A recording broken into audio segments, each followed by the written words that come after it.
en este minuto que tenemos?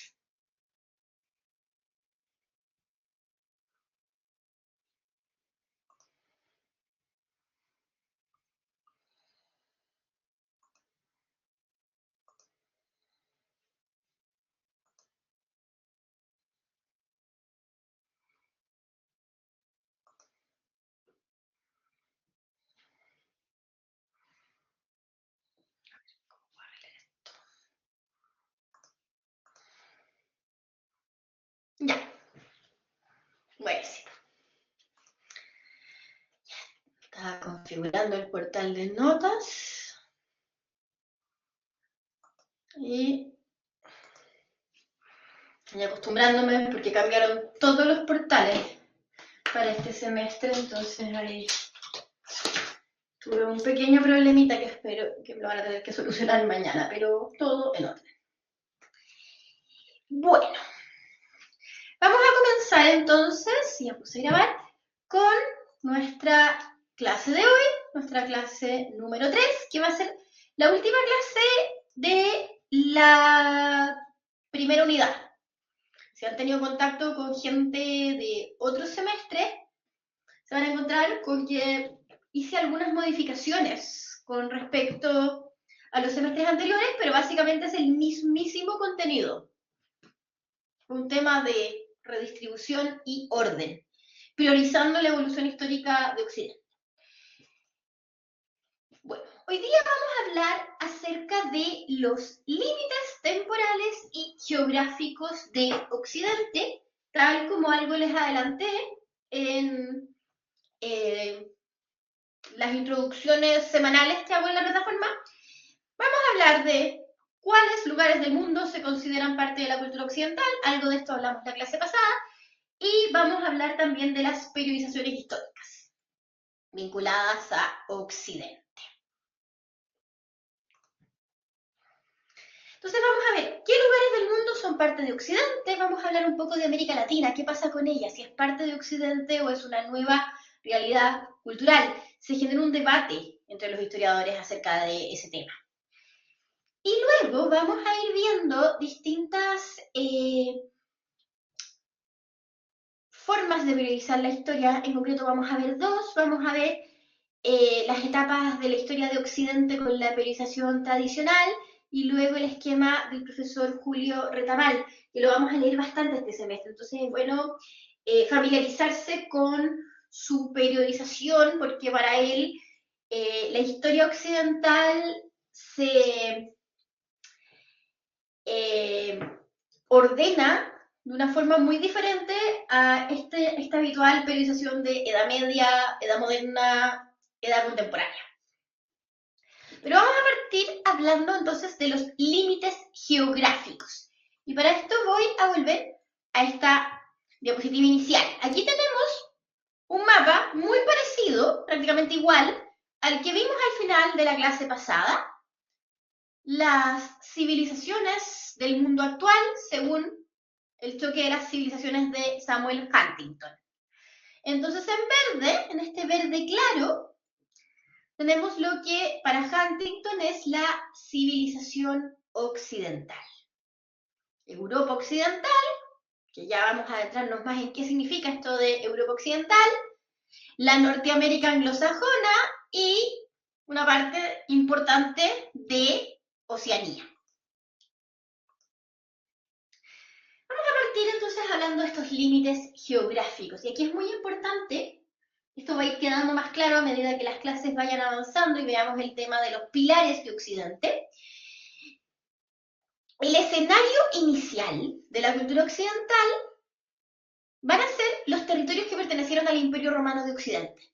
Porque Occidente va a surgir de la fusión de tres pilares fundamentales, que es el tema que vamos a empezar a abordar desde la próxima semana, nuestra segunda unidad.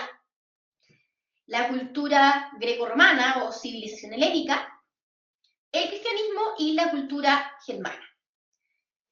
Cuando el Imperio Romano de Occidente se desintegra por varias razones. Pero una de ellas tiene que ver con las llamadas invasiones bárbaras, las invasiones de los germanos. Los germanos, cuando el Imperio Romano se desarma, van a ir armando reinos en los territorios que antes eran del Imperio Romano de Occidente.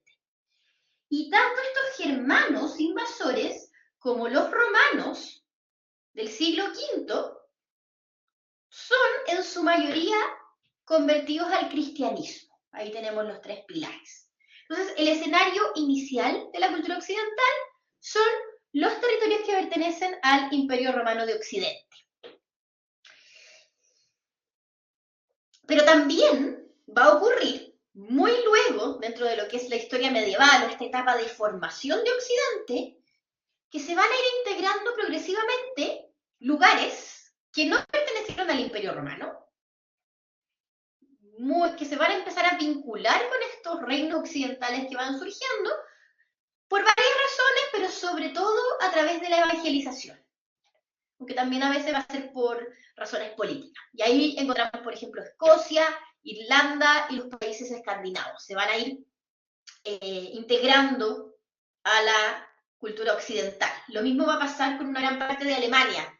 Hay una parte de Alemania que fue del Imperio Romano de Occidente, pero la gran mayoría de lo que es la actual Alemania no era del Imperio Romano de Occidente. Entonces, también ahí es un lugar que se va a integrar. David. Profe, ¿le puedo hacer una preguntita con respecto a esto de temas geográficos? Eh, Sí. yo no cacho, sinceramente no cacho mucho con respecto al tema de, digamos, aspectos geográficos como el diseño de mapa y cosas así, pero me acuerdo que en un momento estuve estudiando, sé que no tiene nada que ver, profe, pero quiero hacer la pregunta antes que se me olvide. Estaba investigando con respecto a que Tiberio César en el primer siglo ¿Ya? hizo un plano, digamos, un mapa del mundo. ¿Ya? Y a mí me interesa encontrar ese tipo de descripción que hace Tiberio César con respecto a algunos, digamos, datos geográficos para poder entender un poco mejor el contexto de cómo él veía el mundo. Ay, Pero qué interesante.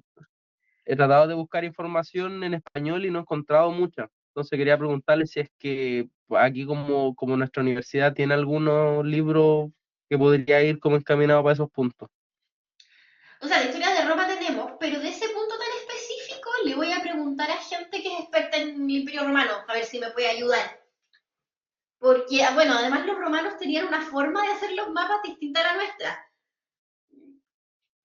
Voy a buscarles uno que se los voy a subir, pero no hacían los mapas como los hacemos nosotros, los hacen de una forma muy extraña. Tengo una foto en un libro, la voy a buscar y les voy a mandar esa foto, porque es muy diferente, es como un corte muy diferente. Por ejemplo, lo voy a explicar de forma muy burda, pero esta es la hoja donde está el mapa, y normalmente nosotros dibujamos el continente y el agua. Ellos hacen unos cortes como transversales, entonces es como continente, agua, continente, o ríos, es como súper raro el enfoque. Les voy a sacar una foto y se las voy a mandar. Pero voy a preguntarle a la Marcela Cubillos, que es experta en historia de Roma, a ver si sabe algo más acerca de estas descripciones de Tiberio, que me parece interesante. Bueno, la cultura occidental entonces va a partir en lo que fue el Imperio Romano, ya vamos a ver un mapa al respecto, y luego se va a ir expandiendo hacia lo que actualmente llamamos Europa Occidental. Ahora, ojo, recuerden que el concepto de cultura occidental se va a desarrollar con fuerza en la época de la Guerra Fría. Entonces, voy a volver un poco al mapa para que me entiendan. Cuando vemos esto, fíjense en Europa, vemos territorios que están en Europa Occidental y el resto sería Europa Oriental. En la época de la Guerra Fría y hasta los 2000, podríamos decir, de Europa, cuando decíamos Europa Occidental, la respuesta de qué es Europa Occidental, hasta los años 90 podía ser los países que pertenecen a la Unión Europea. Pero hoy en día esa definición nos queda corta porque luego del fin de la Guerra Fría hubo países europeos orientales que comienzan a ingresar. Entonces yo prefiero hablar de ese tema de la división entre Imperio Romano de Oriente y de Occidente.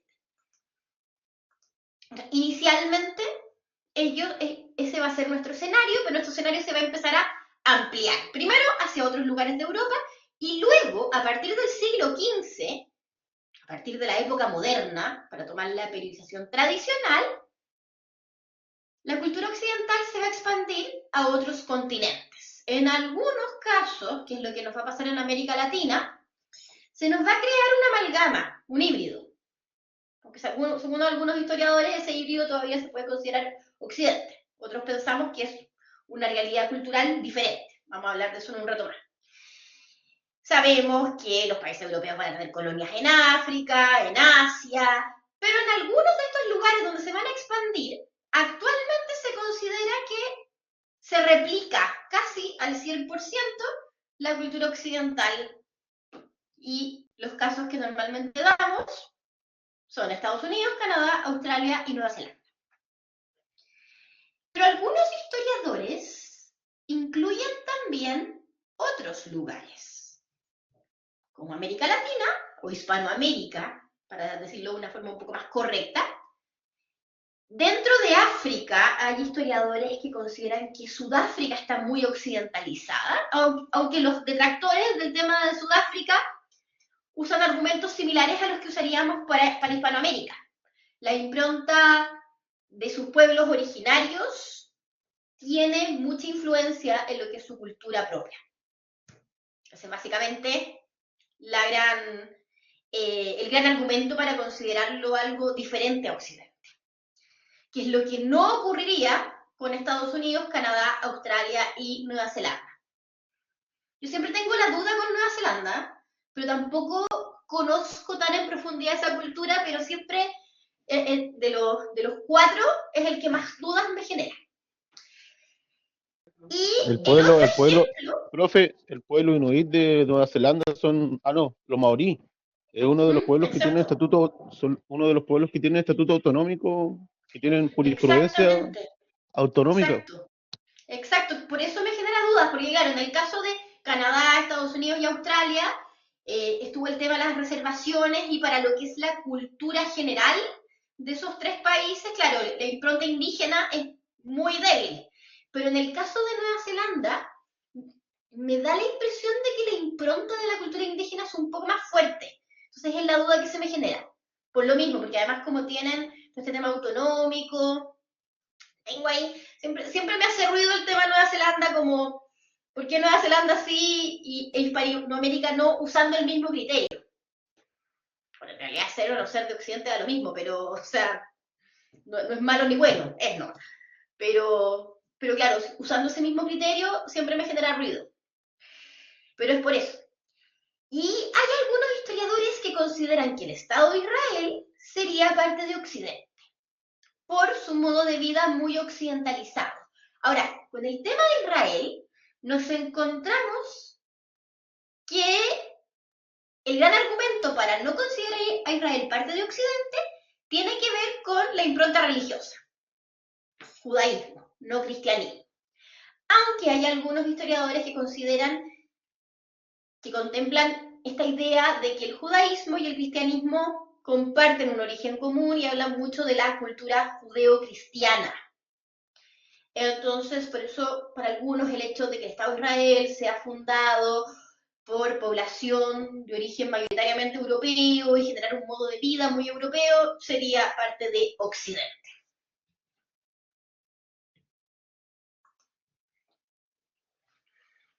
Bueno, aquí tenemos nuestro escenario inicial. Europa Occidental, con los territorios que pertenecieron al Imperio Romano y los que se van a ir incorporando posteriormente. Como les contaba la clase pasada, es muy habitual que a Grecia lo añadan, aunque culturalmente Grecia en realidad actualmente es más similar a lo que es considerado como la cultura europea oriental o cristiandad oriental. De hecho, los griegos son ortodoxos, no son católicos. Que eso genera una diferencia cultural importante. Aquí tenemos los dos países de Norteamérica, que se consideran parte de Occidente, y los dos países de Oceanía. Y aquí viene la explicación que ya di, por qué estos sí y por qué estos no.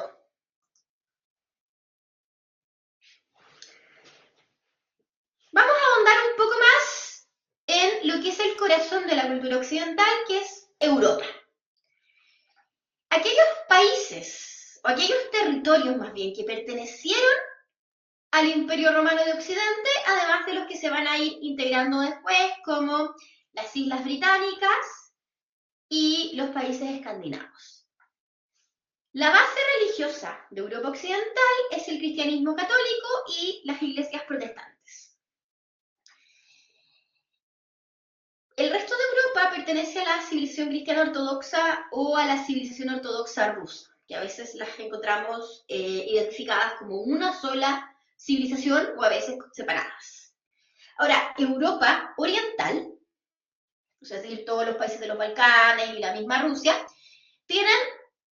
son cristianas, pero son cristianas ortodoxas en su base, tienen filiación con la civilización helénica, en eso son hermanas con Occidente, pero al ser su base religiosa un poco distinta, esto les entrega una cosmovisión que es también un poco diferente.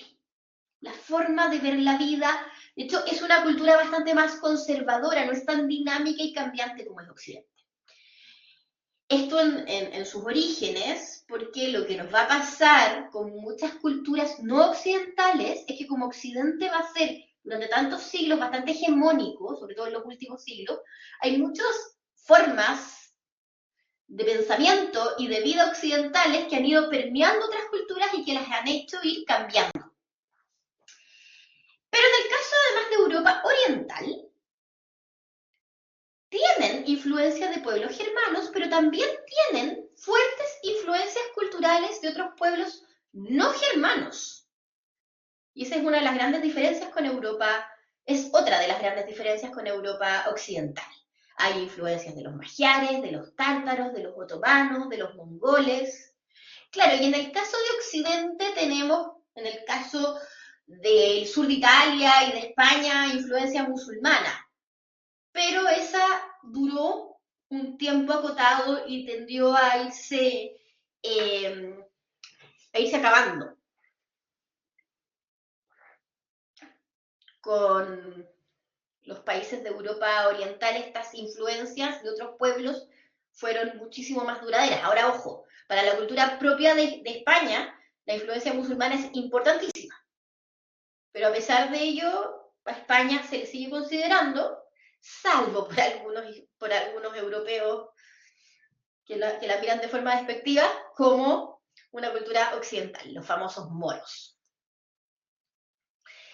Este mapa es súper importante, no va a ser la primera vez, o sea, la última vez que lo veamos. Este es el mapa del Imperio Romano en su máxima expansión. Y lo tenemos acá dividido en Oriente y Occidente. Recuerden que el Imperio Romano comienza a crecer, esto lo vamos a ver cuando veamos la clase de Roma, a partir de esta ciudad que está en el centro de Italia, en la región del Lacio, que es Roma, comienza una expansión que es muy progresiva, o sea, ellos parten con una ciudad que se va, que es más bien una aldea incluso, que se va expandiendo, conquistando otras ciudades en el centro de Italia y luego va a comenzar a expandirse hacia el norte y hacia el sur, hasta llegar a controlar toda la península itálica. Cuando se les acaba la península itálica, siguen también hacia los otros lugares, hacia el norte, hacia el sur y luego hacia el este y al oeste. Clave para la expansión del Imperio Romano, lo vamos a ver después, son las guerras púnicas. Las guerras púnicas, ¿por qué se inician? Por el control de Sicilia, que es esta isla grande que está al sur de Italia. La mitad de Sicilia, en esa época, eran apoiquías, colonias griegas, pero la otra mitad, la parte más occidental de Sicilia, eran ciudades cartaginesas. Aquí está Cartago. Cartago es una ciudad fenicia y los fenicios también estaban creando distintas ciudades en el Mediterráneo, al igual como antes habían hecho los griegos. Los intereses de Roma y los intereses de Cartago, y esto nos va a traer las guerras púnicas. Y finalmente las guerras púnicas lo que van a decidir es quién va a controlar el Mediterráneo. Las guerras púnicas las gana Roma y por lo tanto Roma comienza a expandirse imparablemente durante unos siglos por el Mediterráneo. Al vencer finalmente a los cartagineses, eso va a significar conquistar Sicilia, conquistar una parte importante del norte de África, conquistar algunas plazas ya en Hispania y en las Islas Baleares y Córcega y Cerdeña. Comienza exactamente la conquista del Mare Nostrum, como le van a llamar los romanos al Mediterráneo. Entonces ahí vamos a tener que en el siglo II se da la máxima expansión del Imperio Romano, pero va a llegar un momento en el siglo III que se van a empezar a generar muchas crisis, porque esto va a ser súper difícil de gobernar. Y esto va a llevar a varios emperadores, el primero de ellos va a ser Diocleciano, que van a decidir separar el imperio en dos. Luego vamos a tener a Constantino, que va a hacer lo mismo, y el último que va a controlar todo el imperio romano en sus dos partes va a ser Teodosio, ya para el siglo IV. Para el siglo IV ya se produce la división definitiva entre los hijos de Teodosio, Arcadio y Honorio. Y en el siglo V se desintegra la parte occidental, porque más que caer, el Imperio Romano se fue desarmando progresivamente. El Imperio de Oriente, en cambio, se va a mantener hasta el siglo XV, entre comillas, porque en realidad es como hasta el siglo XIII que de verdad existe el Imperio Romano de Oriente, porque después lo que va a empezar a ocurrir es que todos estos territorios progresivamente van a ir cambiando de dueño, los musulmanes van a tener mucho que ver en la pérdida de los primeros territorios, los árabes primero, y luego los turcos. Primero los turcos selyúcidas, luego los turcos otomanos. Para cuando lleguemos al siglo XV, nos encontramos que el famoso Imperio Romano de Oriente, también llamado Imperio Bizantino, aunque esa es una denominación muy del siglo XV, es muy tardía, se ha reducido básicamente a Constantinopla y sus alrededores, y lo que cae en 1453 es el dominio romano de Constantinopla, en manos de los turcos otomanos. Todos los demás, ya prácticamente los turcos otomanos lo controlaban. Entonces, cuando hablamos de nuestro escenario inicial, son los territorios que vemos en naranjo. Eso es el Imperio Romano de Occidente. Y aquí entonces nace Occidente. Ahora, una pregunta muy interesante sería, ¿por qué la parte europea y no la parte africana? Si la historia se hubiera desarrollado de una forma distinta, esa parte de África que vemos pintada en naranjo podría haber sido culturalmente parte de Occidente. ¿Por qué? ¿Qué pasa en ese territorio tras la desintegración del Imperio Romano? Básicamente esos territorios fueron parte del reino vándalo. ¿Qué son los vándalos? Un pueblo germano, arriano, por lo tanto cristiano, que domina a los romanos de esa zona, que son cristianos.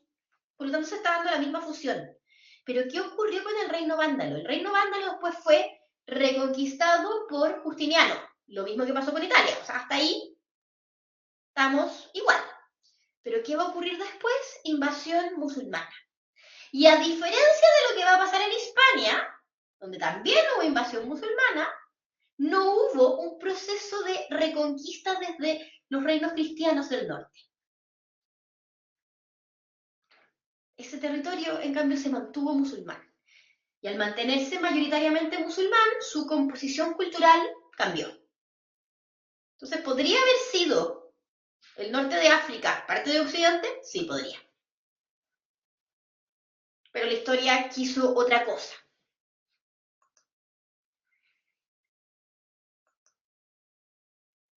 Aquí tenemos un listado de los países que normalmente asociamos a la cultura occidental, donde están todos los países europeos y los países no europeos que todos los historiadores en consenso consideran parte de Occidente. ¿Qué pasa con América Latina? Esto es bonito y es interesante. Hay historiadores que incluyen Hispanoamérica dentro de Occidente, como Spengler, Quigley y Toynbee. Para Brodelli y para Huntington, y yo estoy de acuerdo con ellos, es una civilización aparte con mucha influencia occidental. ¿Cuándo nace, y aquí por favor no se enojen, porque lo voy a explicar al tiro, según estos historiadores, la cultura de América Latina, no la cultura en América, ojo, comenzaría, es decir, la fusión de sus elementos en 1498. ¿Por qué esa fecha? Esa fecha, como suele pasar con la historia, es una fecha simbólica. 1498 es la fecha de la primera fundación española en América. Ahora, ¿qué pasa con todo lo anterior que hay en América? Eran otras culturas. Es en este momento en el que se produce la fusión. Así que no es que nacieron las culturas por primera vez en América, sino que es esta fusión hispana-occidental con los pueblos originarios la que comienza a gestarse y a desarrollarse a partir de ese momento. Bueno, la población de América Latina representa, esto según datos que son como del 2018-2019, alrededor del 8% de la población mundial y ocupa el 14% de la superficie terrestre, y su cosmovisión es predominantemente católica. Al ser estos países inicialmente colonias de España y Portugal, fueron evangelizadas al catolicismo. Estadísticamente sabemos que hay presencia de muchas otras religiones, pero la base cultural está vinculada al catolicismo, tal cual ocurre con varios países de Occidente como Francia, Italia o España. Ahora, lo de Latinoamérica es un concepto muy de los franceses, esto es muy decimonónico, muy del siglo XIX, vinculado también a la figura de Napoleón, y al tratar como de hacer un acercamiento cultural entre los países que hablan lenguas romances. Entonces ahí Italia y Francia se acercan a estos territorios que en realidad son más hispanoaméricos o iberoamericanos. Ahora, cuando hablamos de Hispanoamérica, si nos vamos al origen del concepto, no estamos en Portugal, porque Portugal era parte de Hispania, no de España, no es lo mismo. Hispania es la forma en que los romanos llamaban a la península ibérica. Por lo tanto, hablar de Iberoamérica también está correcto. Latinoamérica lo utilizamos mucho, pero en realidad, en rigor, es un concepto más bien errado. Aunque, claro, hablamos lenguas romances son las que derivan del latín, al igual que otros países. Pero lo del latino nos vincula como a Roma. Y con Roma tenemos una afiliación muy lejana. Aunque a algunos nos gustaría, pero bueno. La imagen que puse anteriormente, y este mural, que es de La Paz, Bolivia, son algunos ejemplos pictóricos que quise dar para, de alguna forma, graficar lo que es el desarrollo artístico de Hispanoamérica. ¿Por qué? Porque existe en el arte hispanoamericano una gran riqueza de colores y una gran impronta de los pueblos originarios. Y eso es algo que el arte europeo no tiene. O sea, esto es una prueba gráfica de que es una cultura diferente.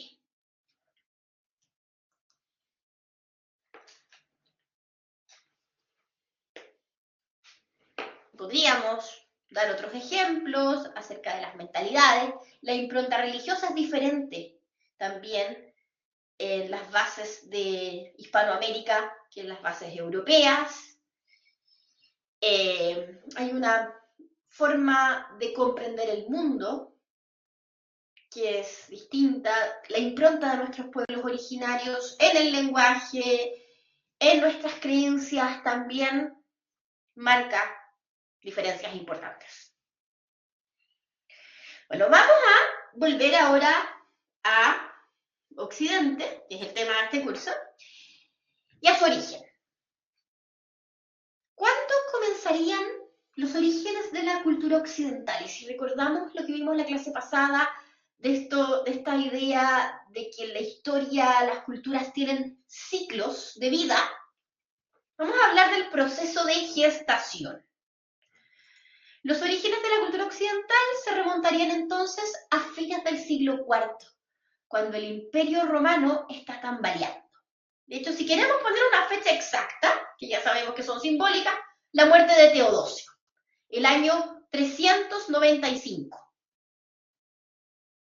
Con la muerte de Teodosio, el Imperio Romano se divide definitivamente en dos: Imperio Romano de Oriente y Imperio Romano de Occidente. Y el Imperio Romano de Occidente comienza una etapa de crisis terminal. Pero por otro lado, en el Imperio Romano de Occidente comienzan a ingresar progresivamente tribus germanas, que inicialmente uno habla mucho de las invasiones bárbaras y las invasiones germanas, pero en rigor lo que ocurrió inicialmente no fueron invasiones, fueron migraciones, e incluso inicialmente son migraciones que intentan ser controladas, pero que poco a poco se van desbocando por varias razones. Y estos germanos que ingresan al imperio, salvo excepciones, como lo que va a ocurrir con los anglosajones que van a llegar a Bretaña a principios del siglo V, o los francos que llegan al norte de Francia y a Bélgica. En general, los germanos que ingresan son cristianos, pero de una variante de cristianismo que los romanos, poco antes, en el Concilio de Nicea, habían considerado herética, una desviación de la correcta fe católica. Pero son cristianos. Entonces aquí comienza este proceso de la fusión de los tres pilares de Occidente. ¿Y qué pasa con estos germanos? Estos germanos, ¿por qué ingresan? En general, inicialmente, porque después va a pasar otra cosa, inicialmente los germanos van a ir entrando al imperio en busca de tierras cultivables. Los germanos son guerreros, pero también son grandes agricultores. Y casi todo el movimiento migratorio de los germanos desde su lugar original, que serían, al igual que todos los pueblos indoeuropeos, las estepas rusas, pasando por el centro de Europa hasta llegar a los lugares de Europa donde se instalan definitivamente, tiene que ver, al parecer, con escasez de tierras cultivables. Es un pueblo que a medida que va aumentando en población, las tierras cultivables se les van haciendo escasas, y por motivaciones religiosas, que están vinculadas al paganismo, tienden a sacralizar sus bosques. Entonces ellos no son inicialmente de talar sus bosques para aumentar sus tierras cultivables. Eso después, ya cuando entren en contacto con la cultura romana y la cultura cristiana, va a cambiar. Pero inicialmente los germanos son contrarios a talar los bosques. Entonces, cuando se les acaban las tierras cultivables, van desplazándose hacia otros lugares. Y esto es lo que los haría ingresar al Imperio Romano inicialmente. El entrar a un lugar donde poder cultivar la tierra y a cambio pagarle a los romanos, dándoles a los romanos lo que ellos mejor saben hacer, que es pelear en la guerra. Roma es un imperio gigante, entonces siempre necesita tropas. Y muchas veces, siempre, ha contado con tropas auxiliares, con personas que no son del imperio, pero que sirven a las tropas, al ejército. Mercenarios. Entonces, así se firman inicialmente los primeros foedus, que son acuerdos entonces entre las tribus germanas y las autoridades romanas, en donde estas tribus reciben un pedazo de tierra con derecho a usufructo a cambio de servir como tropas auxiliares en el ejército romano. Esto no siempre va a salir bien, va a haber pueblos germanos que no van a cumplir su foedus, que van a empezar a desplazarse como quieran, que van a saquear ciudades, ahí ya vamos a encontrar más el concepto de invasión, y a veces también va a ocurrir que las autoridades romanas van a abusar de estas tribus germanas, les van a inventar tributos que no deben pagar, o sea, se van a producir conflictos muchas veces y eso es lo que va a ir generando muchos problemas. Pero después además va a ocurrir otro incidente importante. Los hunos. Los hunos son un pueblo mongol que comienza a expandirse por el centro de Europa, con una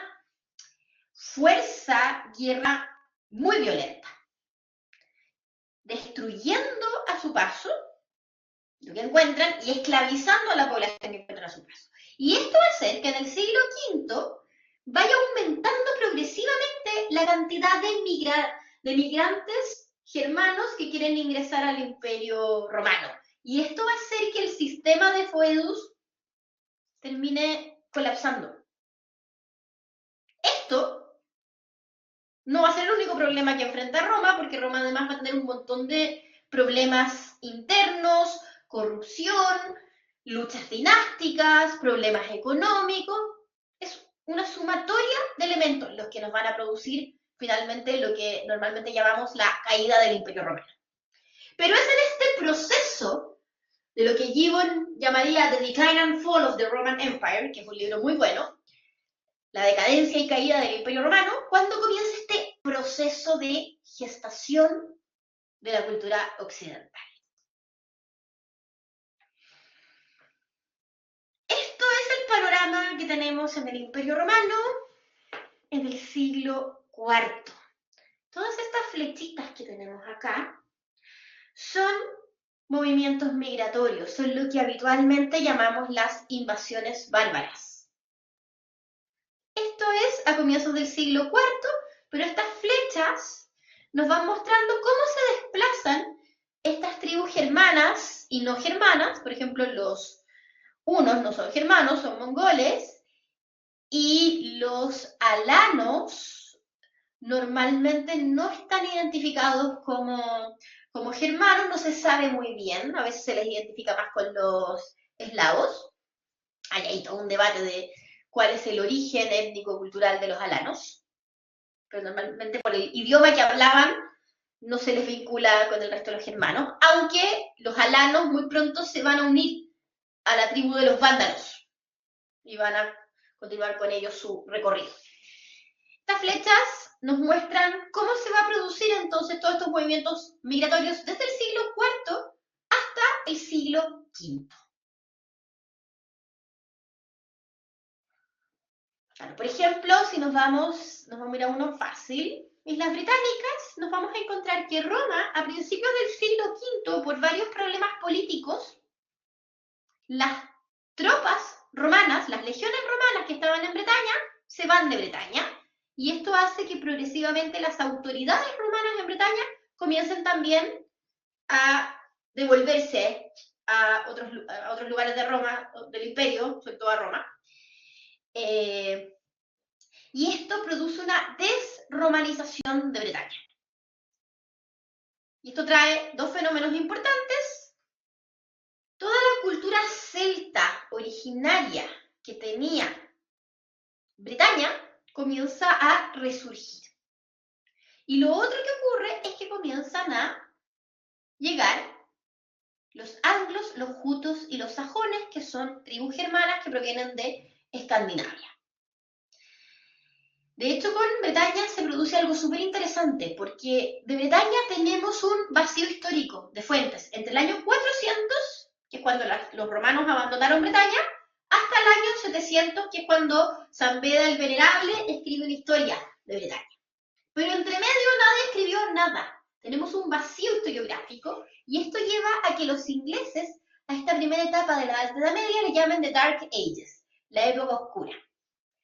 Y en esta época oscura, igual aparece algo bien luminoso que tiene que ver con las leyendas de Bretaña y el rey Arturo. Es en ese vacío historiográfico en que en algún momento se habrían producido las bases históricas de esa leyenda y de las obras literarias asociadas, obviamente. Claro, por ejemplo, si seguimos la flecha de los visigodos los vamos a encontrar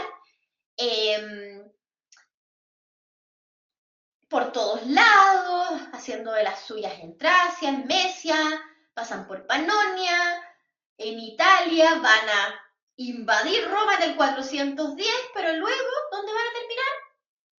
En el sur de Francia y luego en Hispania, donde van a formar el famoso reino visigodo de Toledo. Y así, bueno, cada pueblo germánico va a ir instalándose en distintos lugares. Lo que va a pasar en el Imperio Romano cuando lleguemos más o menos al año 470 es que había tribus germanas que estaban ocupando y controlando, que es lo importante, provincias enteras del imperio.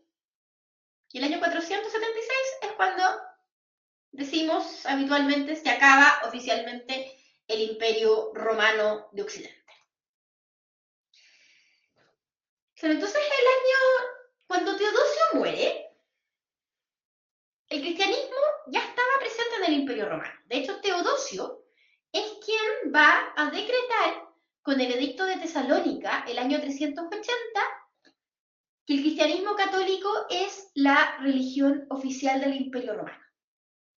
Es decir, oficialmente el Imperio Romano es católico, el año 380. ¿Qué pasa con los paganos? Con los que adoraban a los dioses griegos, o los que seguían el culto de Mitra, o seguían a los dioses egipcios. Poco a poco van a ir desapareciendo, se va a ir prohibiendo esos cultos paganos. Por ejemplo, sabemos que el último templo pagano que cierra sus puertas en el Imperio Romano es, en el siglo VI, el templo de Isis, en el Imperio Romano de Oriente. ¿Hay persecuciones a los paganos? Sí, menores en magnitud de lo que fueron las persecuciones de los romanos contra los cristianos, pero las hubo. Y algunas bastante violentas. Entonces, para el año 395, cuando muere Teodosio, el Imperio Romano es cristiano. La mayoría de la población es cristiana. Que si hay conversiones aparentes o no, probablemente. Siempre las hay. De hecho, la palabra pagano proviene de pagus. Pagus es campesino. Los lugares donde hubo mayor reticencia a la conversión al cristianismo y a la mantención de los cultos ancestrales fue en las zonas rurales. Y es donde normalmente se mantienen vivas esas tradiciones durante varios siglos, muchos siglos. Y ahí después en la Edad Media hablamos de las brujas. Las brujas medievales normalmente eran personas que habían continuado con todos o algunos ritos de las religiones anteriores, de lo que llamamos habitualmente paganas. Y por otro lado, las tribus germanas que ingresan al imperio son, en su mayoría, arrianas y por lo tanto cristianas también. ¿Por qué se produce esto? El año 325 se organizó el Concilio de Nicea. El Concilio de Nicea es el primer concilio del catolicismo. Los concilios son reuniones del Papa con los obispos. O sea, la reunión de las máximas autoridades del catolicismo. El primer concilio de Nicea lo convoca el emperador Constantino. Constantino el año 313 había dictado el Edicto de Milán. El Edicto de Milán es el edicto que permite a los cristianos practicar libremente su religión. Hasta ese año, el cristianismo había sido prohibido y perseguido en el Imperio Romano. Constantino entonces deja de perseguir a los cristianos y les otorga un edicto de tolerancia y comienza un progresivo acercamiento personal hacia los cristianos que lo lleva a convertirse al cristianismo en su lecho de muerte y además comienza un progresivo acercamiento desde lo político para promover el cristianismo como religión de Roma. Hay muchas teorías al respecto de que se cree que Constantino ve en el cristianismo un posible factor de unión en un imperio que él ya vislumbra como decadente. El hecho es que dentro de esta promoción del catolicismo se da cuenta que existen distintas versiones del cristianismo dando vueltas, entonces por eso promueve que los líderes de esta religión se reúnan y se pongan de acuerdo. Ahora que pueden hacerlo porque ya nadie los está persiguiendo. Y eso lleva al Concilio de Nicea. En el Concilio de Nicea se empieza a redactar lo que es la profesión de fe del cristianismo, que es el credo, y se revisan aquellos aspectos de la fe cristiana que ellos consideran correctos y los que no. Y había un grupo, que eran los arrianos, donde había líderes como Arrio, de ahí viene el nombre, o Ulfilas, que defendían la idea de que Jesús no era en realidad Dios, que es lo que creen los cristianos habitualmente, los católicos, que Jesús es Dios. En el fondo, el cristianismo tiene la idea de que es un solo Dios, es una religión monoteísta, pero con tres personas, Padre, Hijo y Espíritu Santo. Entonces, el Hijo se identifica con Jesús, el Cristo, que es en el fondo la encarnación del Dios Hijo, es Dios hecho hombre. Para los arrianos, Jesús es hijo de Dios, pero no es Dios, es como una especie de semidios. Entonces, esas ideas fueron rechazadas en el Concilio de Nicea. Los que seguían esas ideas, que no creían entonces en que Jesús era Dios, fueron obligados a retractarse o, si no, tenían que salir del Imperio Romano. Entonces hubo algunos que se retractaron, otros que continuaron una vida más bien privada, no continuaron como líderes religiosos, y otros como Ulfilas, que no se quisieron retractar y salieron del imperio. ¿Y a dónde se instaló Ulfilas? En la cuenca del Mar Negro. Y para la época en que Ulfilas sale del imperio, del año 325, había varios pueblos germanos, como los godos, tanto ostrogodos como visigodos, y como los vándalos, que estaban ahí. Y son pueblos que después van a ir progresivamente ingresando al imperio. Pero hay otros pueblos, como los francos y los sajones, que no estaban en el Mar Negro, están en Escandinavia. Entonces, esos pueblos no recibieron la evangelización de Ulfila y terminan ingresando al Imperio Romano, continuando con sus religiones ancestrales, es decir, continúan siendo paganos. En el caso de los francos, que se instalan en lo que es actualmente Bélgica y el norte de Francia, y de ahí viene el nombre de Francia, de los francos, Francia en realidad, ellos van a ser paganos hasta el siglo V, cuando poco después de la caída del Imperio Romano, hay uno de los líderes de los francos que logra imponerse con las demás tribus francas, consolida entonces un reino franco y desde ahí comienza un proceso de expansión. Y por eso el reino franco va a terminar siendo algo gigantesco que incluye también Alemania, Suiza, los Países Bajos y después va a extenderse incluso a la Cataluña y al norte de Italia. Este líder es Clodoveo y Clodoveo se va a convertir al catolicismo. Y esto va a ser súper importante porque es el primer rey franco que es católico, lo que también le va a generar una fortaleza mayor como gobernante, porque en el fondo él tiene la misma religión que el pueblo que está gobernando. Y muy pronto se va a convertir en aliados, más que él, sus sucesores se van a convertir en aliados del Papa, del líder espiritual del catolicismo. No, pero de eso vamos a hablar en muchas clases más. Entonces, todo este proceso de gestación de Occidente comienza a desarrollarse a fines del siglo IV, continúa en el siglo V, en el siglo VI, en el siglo VII, en el siglo VIII, y es cuando comienza el siglo IX, cuando los historiadores habitualmente decimos, nació Occidente. En realidad, obviamente, Occidente está formándose progresivamente, pero le vamos a poner también un hito simbólico de nacimiento. Antes de hablar de eso, quiero hablar de esta imagen. Esta es la conversión de Clodoveo. Acá se va a dar algo súper interesante, porque Clodoveo, dentro de lo que era su cultura cristiana, pagana, era una persona que pertenecía a una familia especial. Él es descendiente de un semidios, de Meroveo, de un personaje mitológico. Si estuviéramos hablando del mundo griego, es como que él descendiera de un Hércules o de un Aquiles. Pues todo el mundo germano, y el mundo germano instalado en lo que va a ser Francia, hay un ser legendario llamado Meroveo. Su familia decía descender de Meroveo, y de hecho ellos, los merovingios, que es el nombre de su familia, tenían la costumbre de usar el pelo largo.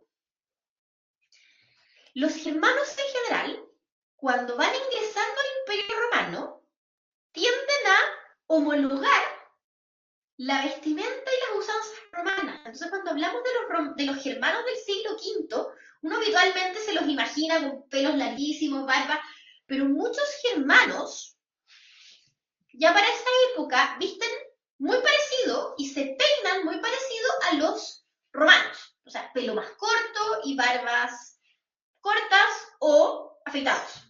En el caso de los merovingios, ellos no adoptaron la usanza romana, sino que van a mantener hasta el siglo IX, fines del siglo VIII en realidad, el pelo largo. Es una forma de diferenciarse del resto. Los merovingios es la familia de Clodoveo y va a ser la familia de los primeros reyes de Francia hasta mediados en realidad del siglo VIII, hasta que el papá de Carlomagno, Pipino el Breve, los derrocó. Lo que nos cuentan las leyendas es que cuando Clodoveo decidió convertirse al catolicismo, hay aquí un paralelo entre la historia de Clodoveo y la historia de Constantino. Normalmente lo que sabemos de Constantino es que Constantino se convirtió al catolicismo por influencia de su madre, Santa Elena, que era cristiana, que se había convertido al cristianismo, y porque habría tenido una revelación donde habría visto un símbolo cristiano que le había, antes de una batalla importante, donde una voz le habría dicho que con ese signo cristiano, el crismón, iba a vencer en la batalla que tenía a la mañana siguiente. Y Constantino habría hecho esto, habría cambiado supuestamente el águila por el crismón, yo siempre dudo de la veracidad de ese relato, y habría, como ganó la batalla, se habría terminado convirtiendo al cristianismo. En el caso de Clodoveo tenemos una historia muy parecida. Clodoveo se habría empezado a acercar al cristianismo por su mujer, Clotilde, una princesa burgundia que se había convertido al catolicismo. Y Clodoveo, en el contexto de su expansión, iba a enfrentar una batalla. Y le dijo a su mujer y al obispo de Reims, a San Remigio: esta vez le voy a rezar al Dios de ustedes, no a los míos. Si el Dios de ustedes me concede la victoria, me convierto al catolicismo. Y lo que ocurrió fue que ganó esa batalla. Y entonces, al igual como hizo Constantino, tras ganar la batalla contra Magencio, Clodoveo decide aceptar que el obispo de Reims lo bautice. Y esta es la escena que tenemos acá, el bautismo de Clodoveo. Y esta escena tiene algo súper simbólico, legendario, que es la presencia de esta palomita. Esta palomita, símbolo en el cristianismo del Espíritu Santo, lleva un recipiente en sus manos, en su piquito. Lo que cuenta la historia es que habría aparecido en ese momento en la catedral de Reims esta paloma con este recipiente que contenía óleo, y con ese óleo fue ungido Clodoveo, y luego con ese mismo óleo van a ser ungidos todos los reyes de la historia de Francia. Esta leyenda, ¿qué es lo que buscaba? En el fondo, mantener a Clodoveo como un ser vinculado a la divinidad, pero como ahora ya no tiene sentido el vincularlo a un semidios, porque van a ser católicos, es como una forma de destacarlo como un elegido por Dios. Y eso, para la monarquía francesa, hasta el siglo XVIII va a ser súper importante. De hecho, de esto habla Mark Bloch en su libro Los Reyes Taumaturgos, porque además se supone que la unción de este óleo consagrado les entregaba este poder sanador especial. ¿Alguien había levantado la mano?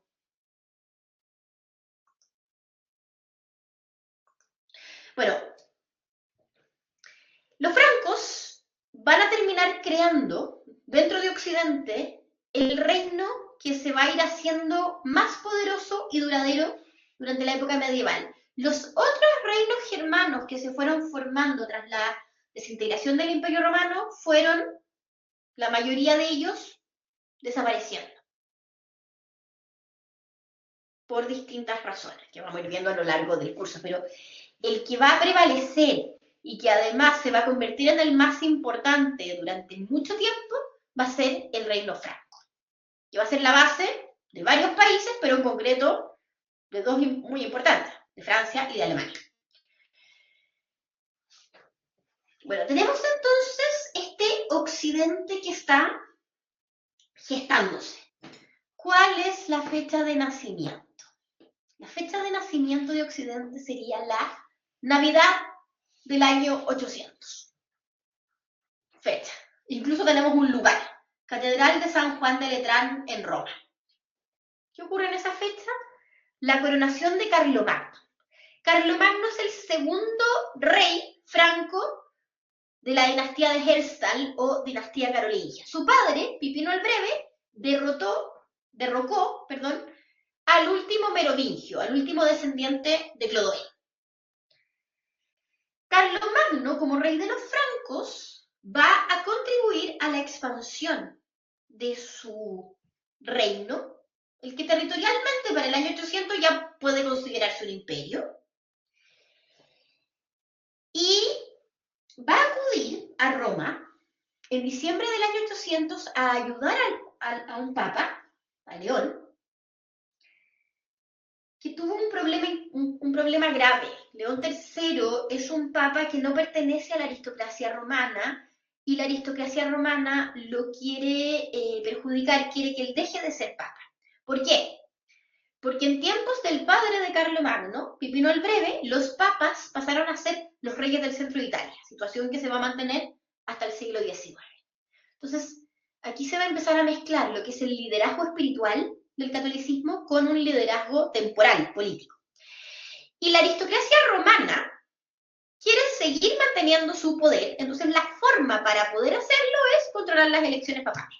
Pero con León III les pasó que él fue escogido por aclamación popular. Ellos no pudieron controlar la elección papal, entonces empiezan a inventar una serie de rumores y acusaciones contra León III y atacan a León III. Entonces León III le pide ayuda a Carlomagno, Carlomagno acude con sus tropas, se impone ante los que están atacando al Papa y preside un juicio donde escucha las acusaciones contra el Papa y termina absolviendo al Papa de los cargos.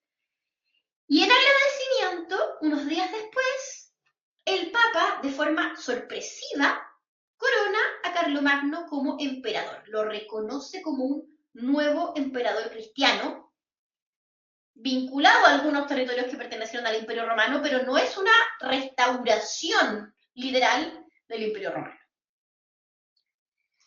Este hecho, que es un hecho súper simbólico, la coronación de Carlomagno, que al parecer fue sorpresiva y Carlomagno como que se incomodó de que el Papa lo nombrara emperador, porque los papas tienen que andar decidiendo quién es emperador y quién no, es un hecho simbólico para Occidente, porque primero está consolidando la creación política del Reino Franco, que es una de las entidades políticas importantes de este Occidente que están haciendo. Y por otro lado, la ceremonia de coronación es una ceremonia simbólica donde están presentes los tres pilares de Occidente. Es la Catedral de San Juan de Letrán, es la Catedral de Roma, es la Catedral del Papa, líder del catolicismo, o sea, cristianismo. Estamos en Roma, corazón del Imperio Romano. Lo están coronando emperador, cultura romana. Pero, ¿quién es el personaje? Salomagno, un franco, por lo tanto, un germano. Entonces, esa fecha, el año 800, se considera como el, entre comillas, nacimiento de Occidente. Vamos a hablar ahora acerca de las periodizaciones. Vamos a partir hablando de lo que es la periodización tradicional, la que todos aprendimos en el colegio. La que hizo este hombre, Christoph Cellarius o Christoph Keller.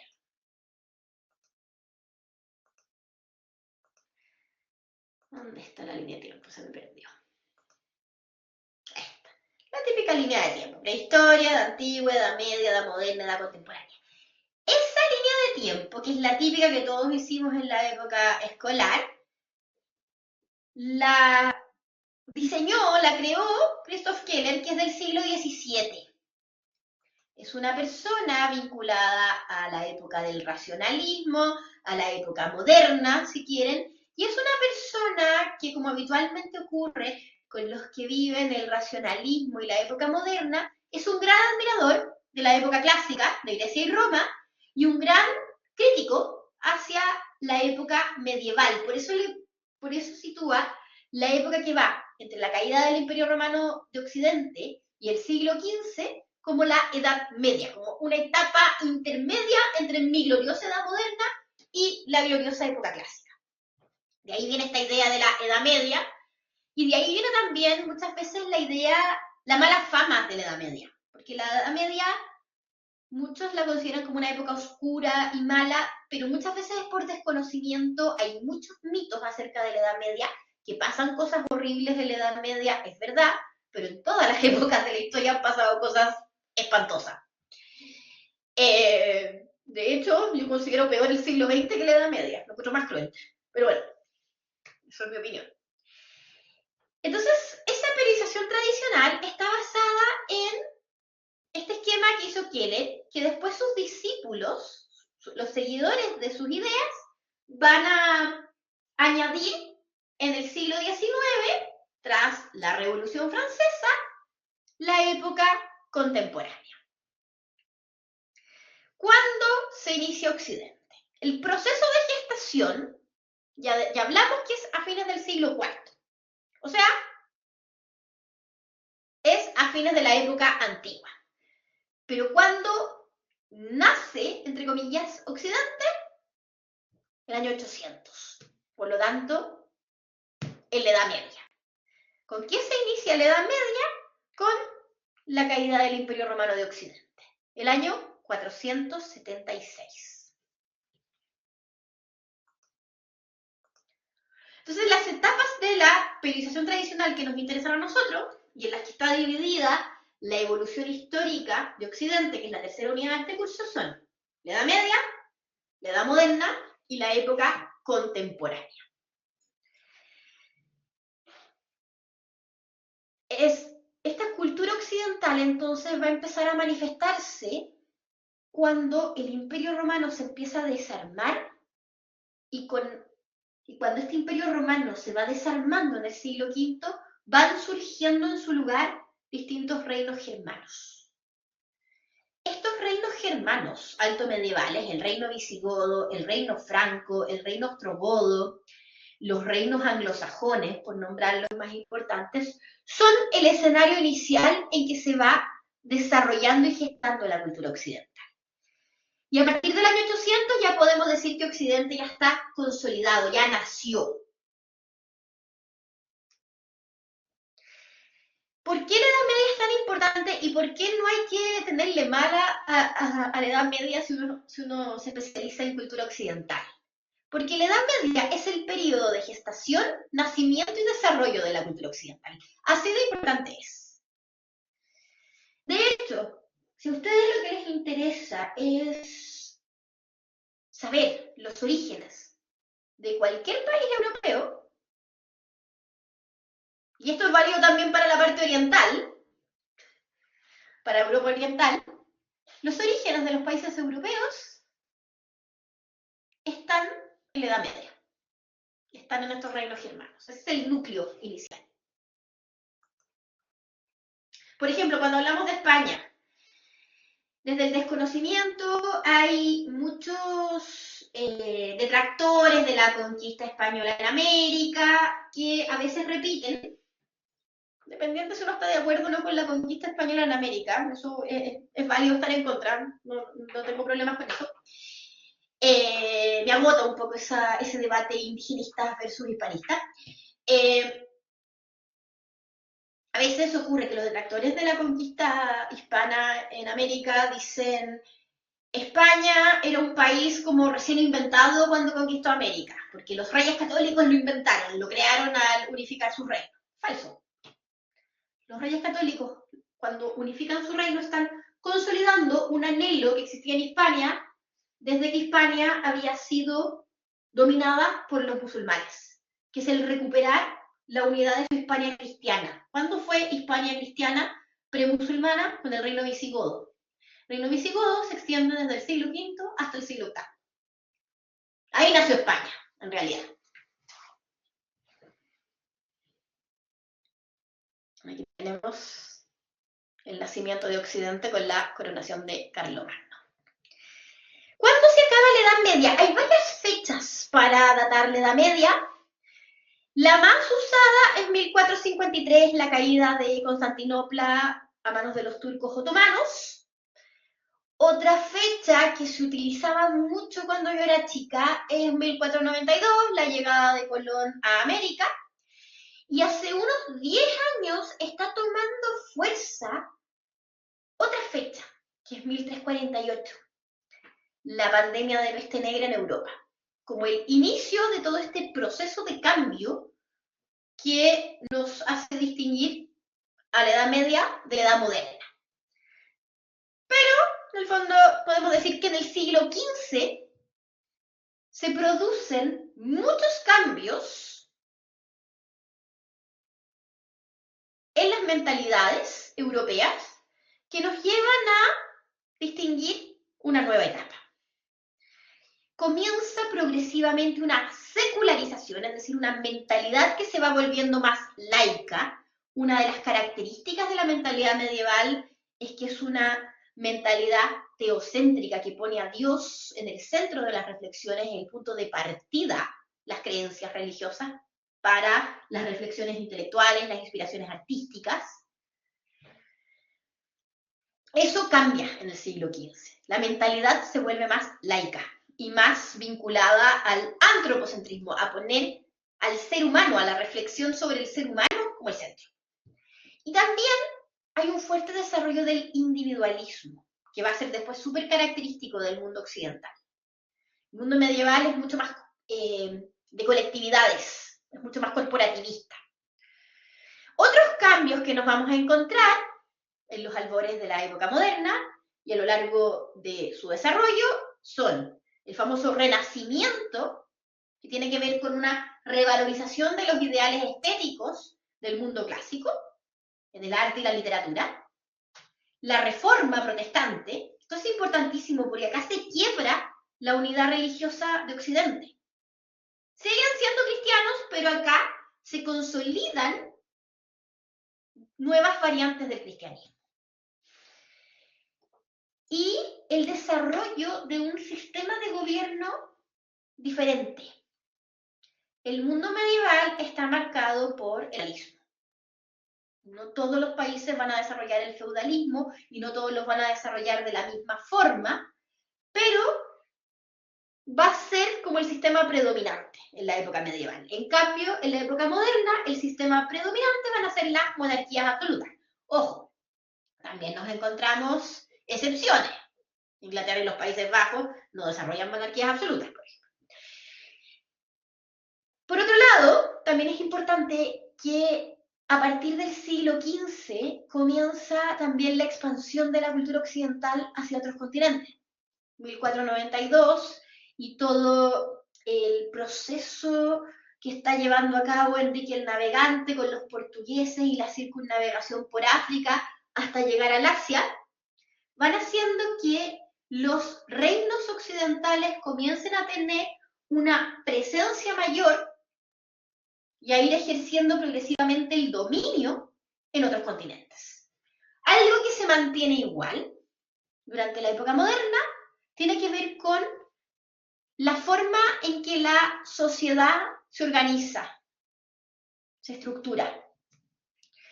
En la época medieval, por influencia germánica sobre todo, va a surgir lo que llamamos la sociedad estamental. La sociedad europea va a estar dividida en 3 grandes grupos: nobleza, clero y estado llano. Se supone que la justificación de esta división de la sociedad tiene que ver con el rol que cada uno de estos grupos cumple en la sociedad. Los labradores son el estado llano, son los que trabajan y con su trabajo mantienen a toda la sociedad. Los oradores son el clero y son los que velan por la espiritualidad de toda la sociedad. Y los veladores, los nobles, son los que gobiernan y los que velan por la seguridad de las personas, son los que van a la guerra.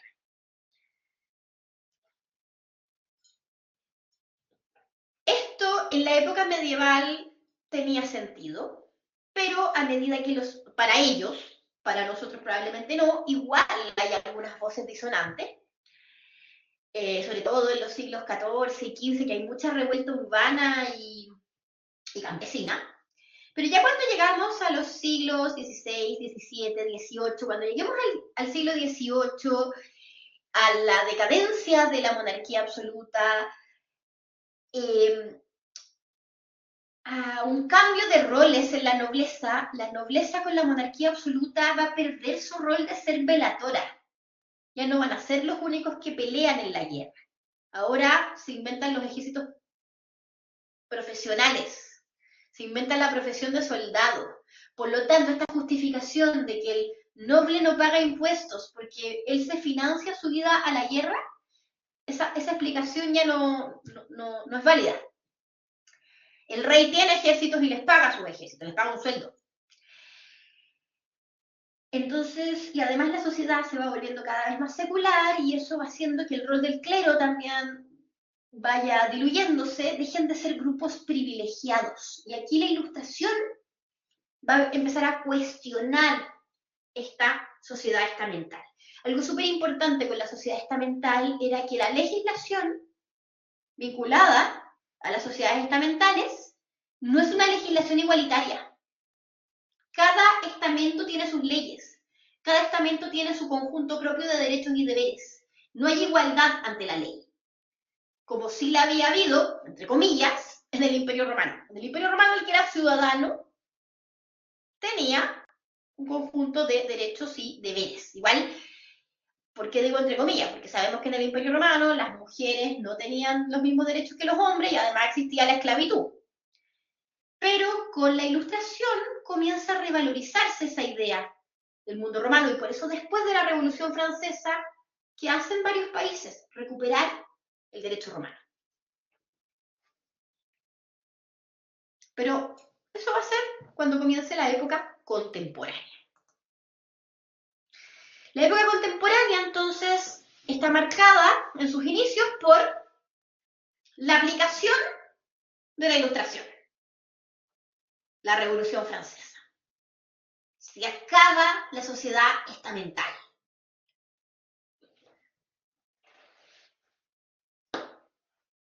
Y esta nueva etapa, que es la etapa contemporánea, que el nombre es bien, conduce a varios errores, tiende a crear confusión porque, pucha, para muchos de nosotros, si nos dicen algo moderno o algo contemporáneo, nos suena como algo similar. Tiene que ver con lo que ya les expliqué, que cuando Keller hizo el modelo, llegaba hasta la edad moderna, pero después del siglo XIX, sus discípulos inventaron una nueva etapa, y para diferenciarla le ponen contemporánea. Pero queda media confusa la distinción. Produce muchas confusiones entre los estudiantes, sobre todo entre los de básica. En esta etapa, la etapa contemporánea, que podríamos decir que es la que vivimos hasta el día de hoy, no sabemos cuándo se va a inventar una nueva etapa. Algunos decían que con el coronavirus iba a aparecer una nueva etapa. Otros decían que en la época de la Guerra Fría, con la era espacial, iba a aparecer una nueva etapa. Bueno, hay que ver qué pasa en 100, 200 años más y cómo se periodiza la historia en ese entonces. La etapa contemporánea es una etapa de contrastes, porque por un lado, Occidente va a ir alcanzando su apogeo. ¿En qué sentido su apogeo? En su progreso material, viene la revolución industrial, en su progreso económico, en su progreso político, en su expansión.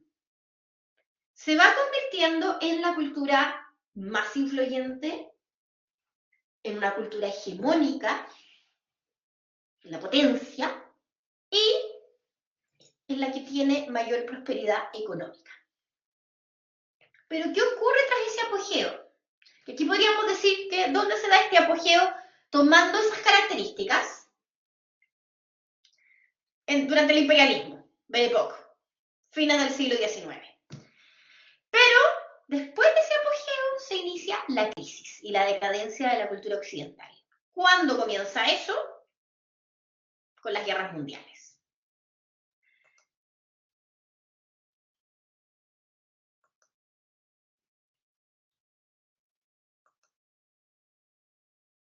Aquí tenemos entonces la época, o sea, la periodización tradicional ilustrada de diferentes formas.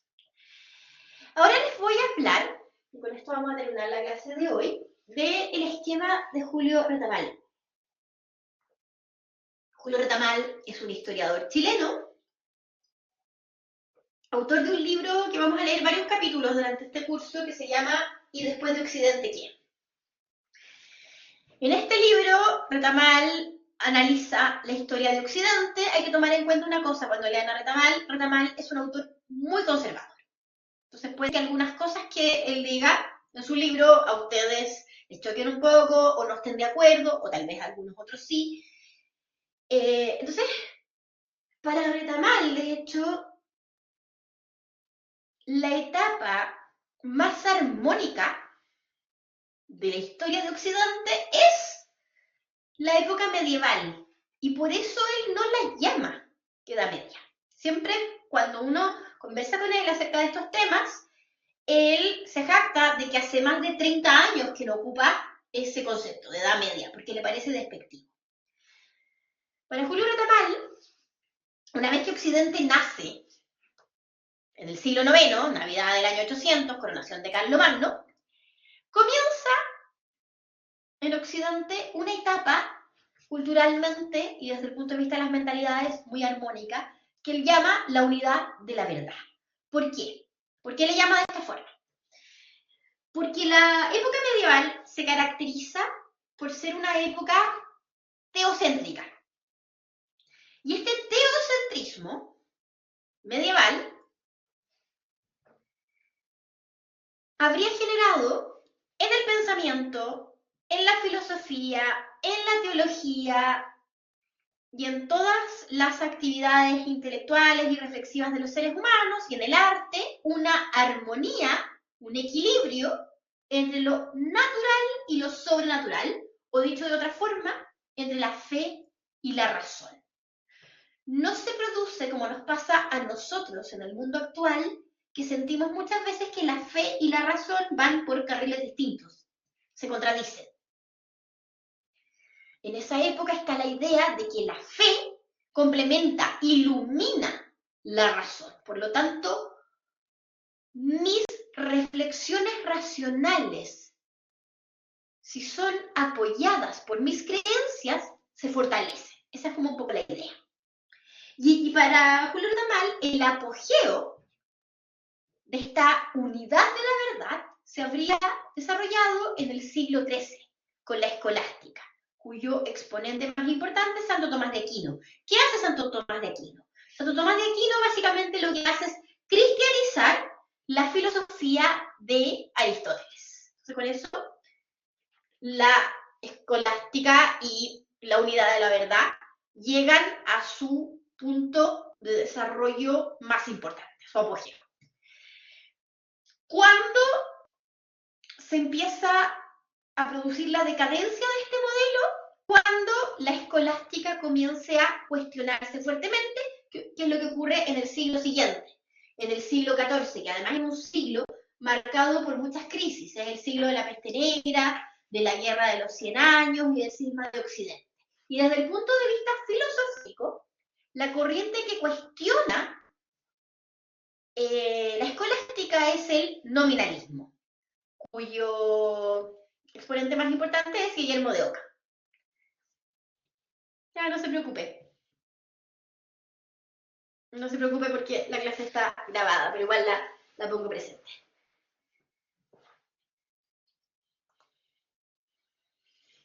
Y luego que comienza una etapa que Retamal la llama la diversidad de la verdad. O sea, esta verdad a la que yo podría llegar desde la razón, complementándola con la fe, se me empieza a ir por carriles distintos. Ahora, aquí es muy importante entender que él tiene un pensamiento muy conservador. Muchos de nosotros a lo mejor somos más nihilistas y más de creer que no existe una única verdad. Y de hecho, cuando lleguemos al final de este modelo, vamos a entender por qué, según él. La diversidad de la verdad, entonces, comienza, es un periodo de la historia que se desarrolla entonces desde el siglo XIV hasta el siglo XIX, o sea, es la época moderna, cuando la fe y la razón separan sus caminos. La fe, despojándose de lo racional, comienza entonces a desarrollar conclusiones que van generando las rupturas en su unidad. Vamos a tener en los siglos XIV y XV la devotio moderna, vamos a tener algunos movimientos que son considerados heréticos también, vamos a tener también todo el movimiento prerreformista asociado a Erasmo de Rotterdam y al Renacimiento, y vamos a tener, o al humanismo más bien, y vamos a tener también a Lutero, a Calvino, a Zwinglio, y antes de ellos a los nominalistas que van a ir tomando un camino que va a ir conduciendo hacia esa ruptura, como Jan Hus, por ejemplo. ¿Y a qué nos va a llevar esto? Finalmente a la reforma religiosa, a la reforma protestante y a la contrarreforma, o sea, a la ruptura de la unidad religiosa en Occidente. Pero la razón, despojada de la fe, va a ir tomando también un camino distinto. ¿A qué nos va a conducir esta reflexión racional despojada de las creencias? A Descartes. Pienso, luego existo, el racionalismo. Y el racionalismo va a continuar evolucionando, va a traer un importantísimo desarrollo científico. Va a aparecer también Francis Bacon, va a aparecer Galileo, antes que el Copérnico. Y luego, cuando lleguemos al siglo XVIII, este racionalismo va a evolucionar hacia la ilustración, que tiene esta idea de que la razón y la ciencia iluminan el conocimiento y deben combatir aquellas tradiciones y aquellas creencias que consideran un obstáculo para el progreso, como la religión. De hecho, la religión y la superstición, los ilustrados la sitúan como en el mismo nivel, como ideas, tradiciones que tiene el ser humano que no son racionales y que muchas veces lo confunden y le obstaculizan el progreso. Son bastante críticos hacia las religiones, sobre todo Voltaire. ¿Qué pasa con la religión?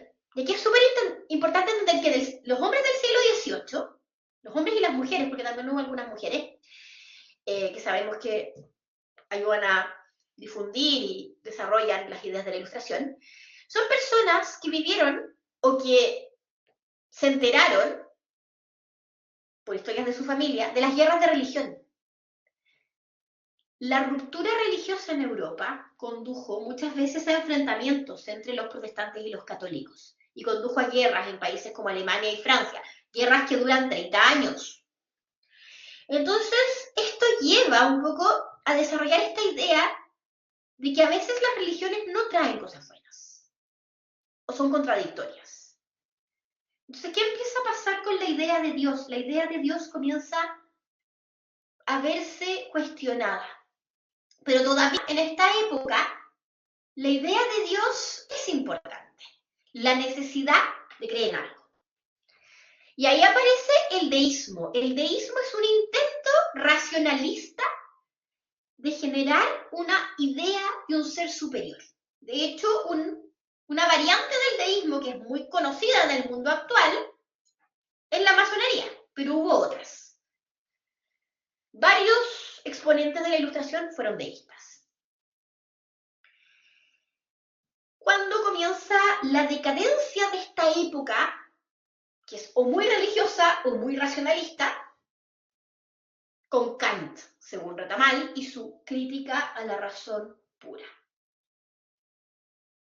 De hecho, por ejemplo, Retamal desarrolla mucho la idea de que esta idea de Dios está muy amparada por un argumento que da Descartes cuando prueba racionalmente la existencia de Dios, que es el argumento ontológico.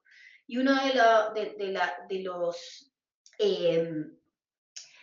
las ideas que plantea después Kant en la crítica a la razón pura es que demuele el argumento ontológico, de entender de que si existe la idea de Dios es porque existe un Dios, dice, esa idea no nos lleva a ningún lado, se da vuelta en sí misma.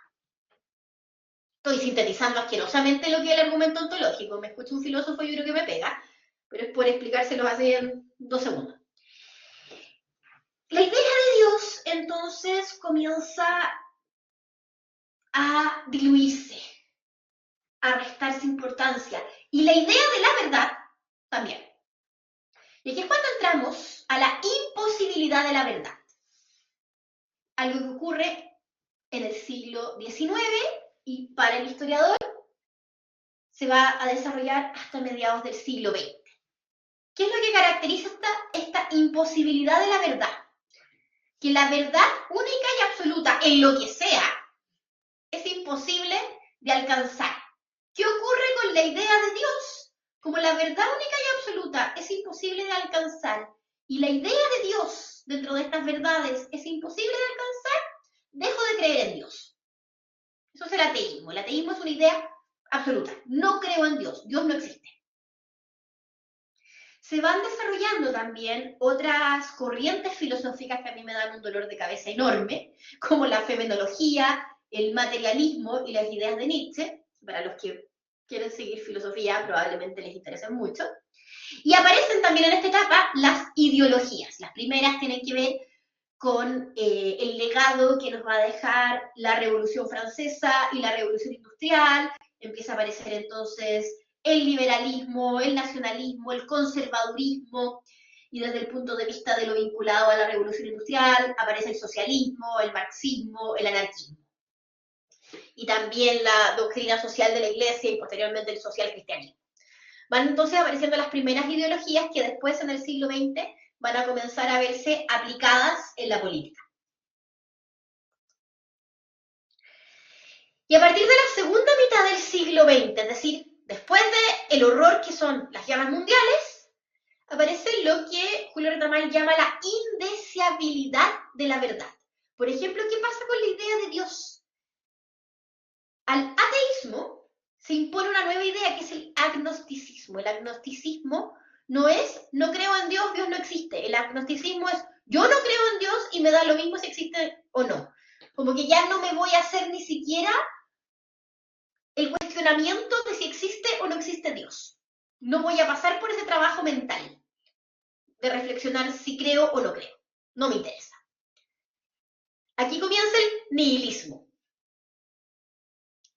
La relativización de los valores y principios. ¿Esto es bueno o malo? Depende. ¿De qué? Pucha, del contexto. Cuestionamos la cosmovisión.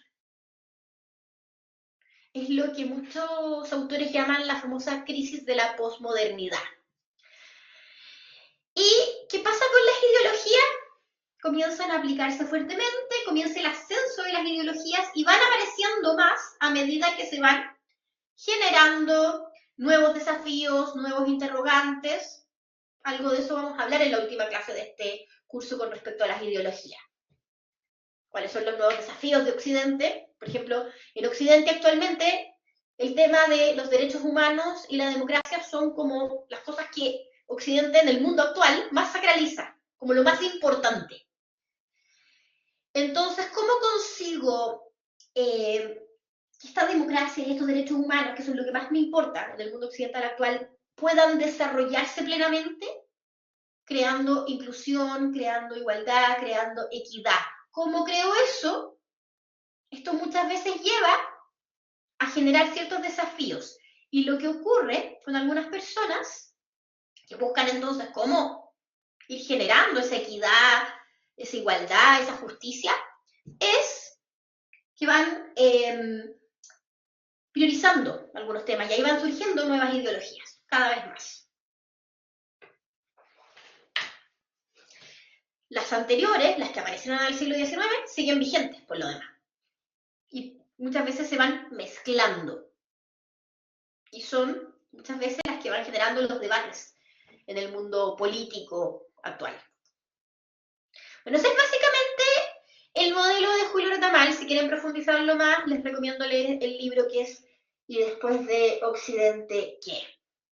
Uno puede estar de acuerdo o en desacuerdo con su postura, pero a lo que voy, así como está la periodización de Julio Retamal, hay muchos otros historiadores, sobre todo los que toman esta visión cíclica de la historia, que han propuesto también nuevos modelos para estudiar la historia occidental.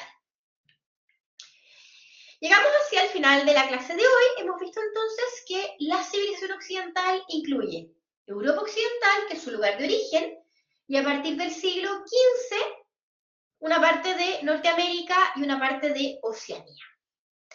Y algunos autores también hablan de incluir también en el mundo occidental a Hispanoamérica, a Israel o a Sudáfrica. Y hay todo un debate de por qué sí o por qué no. Hemos visto también que la cultura occidental tiene un proceso de gestación que es largo, desde fines del siglo IV al siglo IX, coronación de Carlomagno. Y esto hace que su historia, si tomamos la periodización tradicional, la dividamos en tres etapas: Edad Media, Edad Moderna y época contemporánea. Y vimos al final de la clase la periodización alternativa que hace Julio Retamal, que se basa sobre todo en los cambios que se van produciendo en la mentalidad y en la espiritualidad de Occidente. Porque en general, la periodización tradicional toma más un eje político. Bueno, aquí les dejo una lista de referencias, les dejé también para esta semana varias lecturas, dejé una introducción de lo que es el libro de Julio Retamal, les dejé también un libro que es bien interesante, que es De animales a dioses, de Harari, que tiene una visión bastante crítica de lo que son las civilizaciones y la sedentarización. También les dejé un extracto de Huntington del choque de las civilizaciones y un artículo que está en inglés, que es la única bibliografía que tienen en inglés en este curso, no se asusten, que es un artículo que analiza lo que es la cultura occidental y es el autor que presenta la idea de que la ilustración en el siglo XVIII vino a desplazar la cultura germana como pilar de Occidente. Bueno, eso es todo por hoy. No sé si hay alguna pregunta.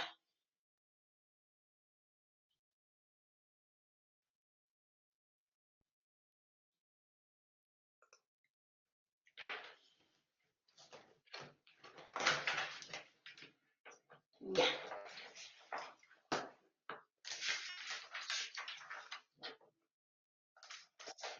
Ya, súper.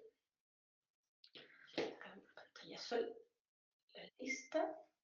Sí, sí, pero no se preocupen que después va a disminuir la cantidad de lecturas en esta primera etapa, donde son hartos autores con no tantas páginas. Después nos va a pasar que vamos a tener menos lecturas, pero con más páginas. Bueno, que estén muy bien, buenas noches y descansen. Nos vemos la próxima semana. Chao, chao. Buenas noches.